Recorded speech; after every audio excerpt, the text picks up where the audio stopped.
Hello everyone, আসসালামু আলাইকুম। কেমন আছেন সবাই? আশা করছি ভালো আছেন। তো সবাইকে ওয়েলকাম করছি আমার আজকের নিউ ব্লগে। তো চলেন আমি কিভাবে কাঁকরোল রান্না করি এই রেসিপিটাই আপনাদের সাথে শেয়ার করি। তবে আমি কিন্তু একটু অন্যভাবেই রান্না করি, দেখলেই বুঝতে পারবেন। তো আমি এখানে কাঁকরোলগুলো কেটে তারপরে বিচিগুলো বেছে নিয়েছি, তারপরে হচ্ছে লবণ, হলুদ আর হচ্ছে মরিচ দিয়ে একটু মেখে তারপরে এখন আমি হালকা করে একটু ফ্রাই করে নিচ্ছি।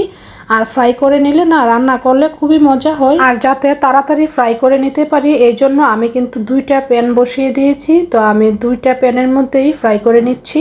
যদিও এইভাবে রান্না করলে একটু সময় বেশি লাগে, তারপরেও কিন্তু খেতে খুবই মজা হয়। কাঁকরোলগুলো যখন ফ্রাই করা হয়ে গিয়েছে তো আমি এখানে অন্য একটি রান্না বসিয়ে দিলাম। তো আমি একটু মাছ বোনা করে নিচ্ছি, কই মাছ রান্না হয়ে গিয়েছে। তো এখন আমি কাঁকরোলগুলো রান্না করে নিব। তো আমি প্রথমে কিন্তু মশলাটা কষিয়ে নিচ্ছি। তো আমি এখানে হলুদ, মরিচ, ধনিয়া আর পরিমাণ মতো লবণ দিয়ে দিয়েছি। তো তারপরে মশলাটা কষিয়ে এখন আমি এখানে আলুগুলো দিয়ে একটু কষিয়ে নিয়েছি প্রথম। আর কাঁকরোলের সাথে কিন্তু একটা অথবা দুইটা আলু দিয়ে দিলে খুবই মজা হয়।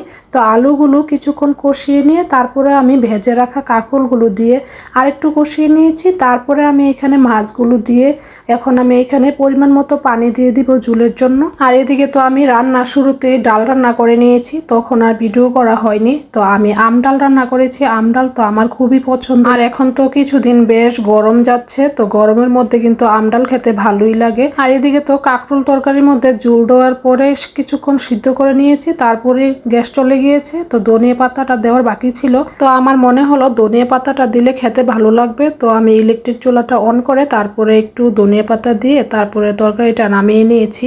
আর সন্ধ্যার সময় আমি কিছু চিপস ভেজে নিয়েছি বাচ্চাদের জন্য। তো এই চিপসগুলো তো বানাতে বেশি সময় লাগে না, যদিও আজকে অন্য কিছু করার প্ল্যান ছিল, তো সময়ের অভাবে আর করতে পারিনি।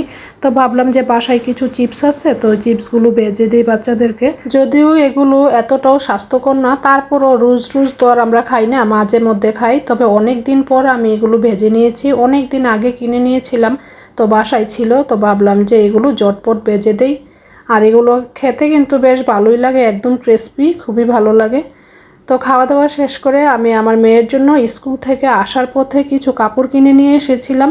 গরমের মধ্যে তো আর কাজ করানো জামাগুলো পরা যাচ্ছে না, তো ভাবলাম যে একদম পাতলা ভয়েল কাপড় দিয়ে জামা বানিয়ে দিই। তো সাথে আমি ম্যাচিং করে কিন্তু সেলোয়ারের কাপড়ও নিয়ে এসেছিলাম। তো মেয়েকে দেখাচ্ছিলাম, তো মেয়ে তো সবগুলো কাপড়ই খুবই পছন্দ করেছে। এই গরমের মধ্যে তো জর্জেট কাপড় অথবা কাজ করানো কাপড় একদমই পরে আরাম নেই, তো সুতি কাপড় হলে পরে আরাম। তো আমি একদম পাতলা বয়েল কাপড় নিয়ে এসেছি, তো এগুলো দিয়ে জামা বানিয়ে পরলে আরাম পাওয়া যাবে এই গরমের মধ্যে। তো আমি এখানে 3টা জামার কাপড় নিয়ে এসেছি আর 3টা সেলোয়ারের কাপড়। তো প্রত্যেকটা কাপড়ই আমার খুবই পছন্দ হয়েছে। তো বাসায় এনে দেখে মেয়েও খুব পছন্দ করেছে, তো ওকেই খুলে দেখাচ্ছিলাম। তো এখন সময় করে জামাগুলো বানিয়ে নিতে হবে। সকালে উঠেই বাচ্চাদের টিফিন রেডি করা, তারপরে বাচ্চাদের স্কুলে পাঠানো, তারপরে আবার রান্না বাড়া, বাচ্চাদেরকে স্কুল থেকে আনা, সব কিছু মিলিয়ে কিভাবে যে সারাটা দিন চলে যায় একদমই বুঝতে পারি না। এক্সট্রা কোনো কাজ করার একদমই সময় পাচ্ছি না।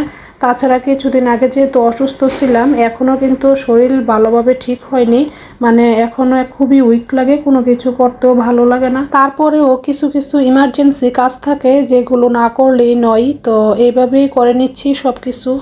তো যাই হোক, আজকের এই ব্লগটি এখানেই শেষ করে দিচ্ছি। তো কেমন হয়েছে কমেন্ট করে জানাবেন। তো সবাই ভালো থাকবেন, সুস্থ থাকবেন। আর ভিডিওটি ভালো লাগলে একটা লাইক করতে ভুলবেন না। আল্লাহ হাফেজ।